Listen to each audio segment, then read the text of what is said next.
So, ayan guys, nakatapos na tayo, no?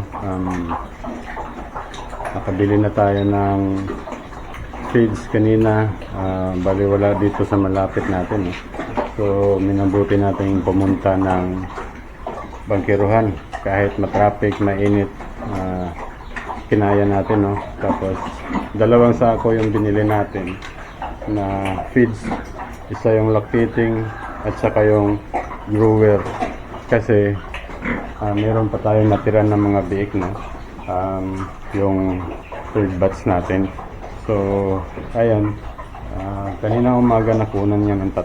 So, meron pa rin, marami pa rin. Anyway, mauubos din yan sa Litson, no? Marami tayong coming na mga birthday. So, medyo ano naman tayo niyan sa pagluluto, no?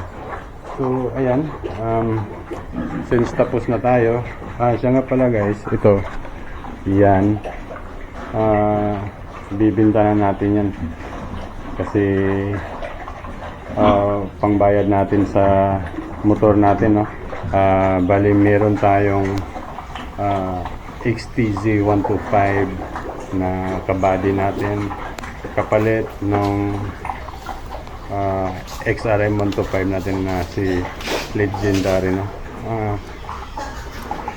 Yun ay pinapahinga muna natin nasa Pantukan. So pag nakauwi tayo, ipapakita ko sa inyo na nandoon pa rin yung motor natin, no? Hindi natin bininta.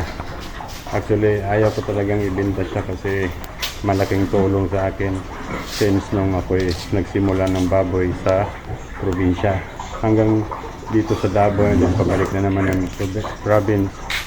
Tapos nung bumalik ako dito, nagamit ko pa rin siya dito sa baboyan natin, no? So itong XTC, for the first time na gamit natin siya ngayon sa pagbili ng mga feeds, no?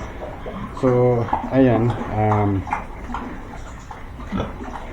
lahat ng mga kailangan natin inano natin, no? So sa Saturday, rides tayo, papunta tayo ng Pantukan para yun, maglilinis na naman ng bahay. So ayan, at saka paanda rin natin si Legendary, no? Kasi naka-stock siya, baka masira yung makina.